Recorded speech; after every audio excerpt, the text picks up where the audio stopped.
Magandang araw mga insan, ako po muli ang inyong banat insan at nandito na naman tayo sa isang makatotohanan na reaction. O alam niyo ba mga insan na ang kasinungalingan na ginawa ni PBBM ay nanganak ng marami pang kasinungalingan.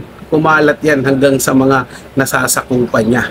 Yan po yung pag-uusapan natin ngayon mga insan. Pero bago po tayo magpatuloy, kung bago lang po kayo dito sa ating channel, huwag niyo po sanang kalimutan na mag-subscribe. Wala pong bayad yan mga insan at hit nyo na rin ang notification bell para ma-update po kayo lagi, mauna kayo sa ating mga makatotohanang reaction. So ito na nga mga insan, kung naaalala nyo noon, sinabi ni PBBM na hindi maaaring makialam ang mga ibang bansa, particular na ang ICC sa investigasyon patungkol doon sa sinasabi nilang war on drugs against po kay Tatay Digong Duterte, sa ating former president na si Tatay Digong. Pero anong nangyari? Di ba nga isa sa mga tumulong nakipag-coordinate sa ICC para madakip si President Digong Duterte at mapadala doon sa ICC, at gastos po ng Office of the President yung eroplano na ginamit po sa pagdala kay Tatay Digong Duterte doon sa ICC.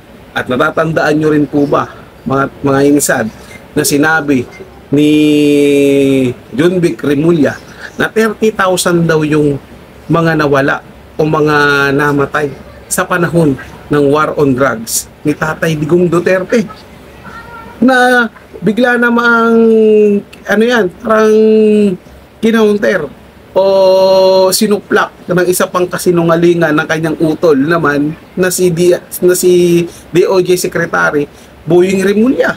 Dahil sinabi ni Boying Remulla, mga insan, na wala daw blatter, walang police report, kaya walang maididemanda. Malinaw yan mga insan ha. Ulitin natin. From doon sa sinabi ni Junvic Remulla na 30,000 yung nabiktima. Tapos pagdating sa kuya niya, walang record, walang blatter ang mga pulis. Ngayon isa lang ang tanong dyan mga insan. Kung walang record, paano nila nakuha yung datos na 30,000 yung nabiktima ng war or drugs? Hindi po ba? Pero ito na ngayon mga insan. Yung kasinungalingan nila, sinupla na naman nung kakampi nilang ICC, yung pinagdalhan, Tatay Digong Duterte. Sinabi ng ICC, ang total to 43 yung namatay na mga addict, yung suspected addict, yung criminals, sa panahon ni Tatay Digong Duterte, sa war on drugs niya. Kasama pa dyan yung naging mayor, si Tatay Digong Duterte, doon sa... So yun nga mga tagapanood, no? Kasama doon sa 43 na sinasabi ng ICC, is yung pagiging mayor pa ni Tatay Digong Duterte. So, ito, pakinggan natin yung video para mas maunawaan nyo kung ano yung sinasabi ko. At bigyan natin ng comment at reaction pagkatapos nito. So, eto mga insan. False victims were killed without any due process. Murder of at least 19 persons. ICC yan. Kanina si Junvic yun, mga insan. Murder of at least 24 persons, allegedly criminals, such as drug pushers, or thieves, or drug users. May kaso ba? Hindi nga ako wala nga, may police report ka. Wala kaso, wala ulit. Wala kaso yan. Wala kaso. Wala kaya natin police report. Wala police report. At least sila po ang naglalagay ng recording ng lahat ng pangyayari sa kanila mga komunidad. Diba? Kung police report po wala, saan kayo magsisimula ngayon? Wala police report.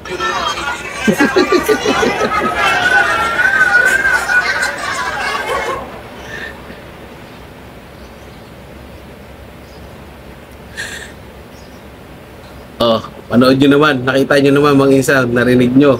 Una, sabi ni Remulla, ni Junvic Remulla, 30,000 yung biktima. Walang awang biktima, walang awang na biktima ng war on drugs. Walang hustisyang nangyari. Tapos sabi nung ICC na ang namatay doon sa war on drugs, yung tinotal nila, 43 lang talaga yon, di ba? Mga insan, narinig nyo na, 43 lang lahat yon Tapos sinabi naman ni DILG Secretary, itong si Boying Rimulya naman, na walang naging kaso kasi wala naka-blatter. Ayun yung tinutukoy ko sa inyo mga insan. Galing sa bibig nila yun ha. Sa kanila mismo nanggaling yun. Kumbaga bibigyan lang natin ng komento, reaction. Diba? Kita mo ha. Ito, hibayin na natin mga insan. Simulan natin sa sinabi ni John Vic Rimulya. 30,000. Sa 30,000 na yun, imposible na walang naka-blatter doon. Diba? Isipin nyo, sa mga barangay nyo, sa lugar nyo. Diba? Sa barangay pa nga lang, pag meron ng ano yan, blatter yan sa barangay, may nakasulat yan. May spot report agad ng mga pulis dyan. Kapag may natagpo ang bumulagta na namatay dyan. Diba? Meron agad yan. Kaya, imposible din, sinasabi ni Boying Rimulya, na walang police report. Kasi trabaho nga nila yan eh. Hindi po ba mga insan? Trabaho yan ng pulis. Trabaho din yan ng barangay. Meron niyang blatter doon, meron niya silang report doon, may spot report yung mga pulis. 'Di ba? So, ito yung tanong dito kay kay DOJ Secretary. Kung walang kaso noon, walang naikaso, walang spot, walang report yung mga pulis, bakit nagkaroon kayo ng 30,000 na biktima di umano ng AJK sa panahon ni Tatay Digong Duterte? 'Di ba? Oh, isipin yung mabuti yun. Saan nila nakuha yung 30,000 na yun? Gayong sinabi naman nito ni DOJ Secretary na wala nga daw report. Hindi po ba? Doon na sinabi niya walang report, pinapalabas niya na siyempre walang kaso. So inutil nga yung ating justice system dito kasi nga walang kaso. 'Di ba? Kung inutil yung justice system natin dito sa Pilipinas, bakit napawalang sala yung anak nito ni Boying Rimulya na nahulihan ng droga? Nung marijuana, makailan mga tagapanood. Sinabi niya, di ba, hindi siya makikialam. Pero bakit nakalaya yun? O, tanong lang naman. Di ba? Tanong lang naman, bakit siya nakalaya kung inutil ang justice system natin dito? Na kaya niyo pinadala si Tatay Digong Duterte doon sa ICC kasi hindi nga kaya dito sa Pilipinas. Hindi ba mga tagapanood? Di ba? Pag-isipan niyo mabuti. Tapos pagdating sa ICC, ang kaso ni Tatay Digong Duterte, 43. Diba? 43 lang na biktima niya. And yet, pinapalabas na itong mga kampo ng kung anong kampon tong mga to tagapanood. Sana perse kasi itong mga to eh. Diba? Makakaliwang grupo, Kurakot Boys at Sinungaling Brothers. Sila yan eh, magkakasama yan eh. Dagdag pa si Tililing. Ngayon, mananalo yan dyan sa Caloocan. Diba? Yun yung sinasabi nila. Pero ang layo naman sa sinasabi ng ICC. Pero alam nyo lahat yan, mga insan, kung saan nag-ugat yan. Dahil yan dito, di ba, sa pinuno nila. Ito yung unang gumawa kasi ng kasinungalingan eh. O panoorin itong video na to, mga insan. Hindi naman siguro tama na ang mga tigalabas, mga dayuhan, magsasabi sa atin kung sino iimbestigahan ng pulis natin, sinong aarestuhin ng pulis natin, sinong ikukulong ng pulis natin. Hindi naman siguro tama yun. Dapat Pilipino lang ang gumagawa niyan. May pulis naman tayo, may NBI naman tayo, may DOJ tayo. Diyan nagsimula, tinanong siya kung papapasukin yung ICC. Ang sagot niya dyan, hindi naman tama na sila yung mag-iimbestiga dito. May pulis naman daw, may NBI, may DOJ. So ano nga nangyari? 'Di ba? Kaya yung mga kasinungalingan niya nanganak napunta doon sa mga tauhan niya. So ito na ngayon naging resulta. Akala kasi nila magiging matagumpay yung gagawin nila kay Tatay Digong Duterte. Pinagbiyabang pa nga ni Rimulya, 'di ba? Siya lang ang last man standing doon sa Malacanang. So ano nangyari nga? Diugas kaway. Kanya-kanya silang linis sa sarili nila. At ito malupit yan mga insan. Kapag lumalaban ka ngayon sa gobyerno, katulad nitong ginagawa ko, nasisitahin yung mga kamalian nila, sasabihin niya ni Abante, fake news na to. Di ba? Kasi nga against sa kanila.